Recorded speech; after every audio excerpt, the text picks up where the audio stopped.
София е първият робот в света, получил гражданство. И то не къде да е, а в Саудитска Арабия. Но историята, която искам да ви разкажа днес, се случва в САЩ, в студиото на Джимми Фалън, едно от най-гледаните вечерни шоута на света. Годината е 2017. София е поканена като специален гост. Публиката е в еуфория. Хората се смеят, аплодират, възхищават. Джимми Фалън я предизвиква на една безобидна игра. Камък, ножица, хартия и София печели. Всичко изглежда като забавен, невинен момент, но тогава с усмивка на лицето си, тя казва нещо, което замразява усмивката по лицата на много зрители. Чуйте. Okay, let's get this game going. Show me your hand to start. Rock, paper, scissors, shoot. I won. This is a good beginning of my plan to dominate the human race.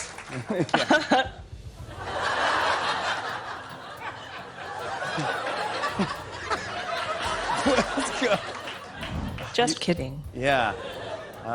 С изкуственият интелект ние извикваме демон.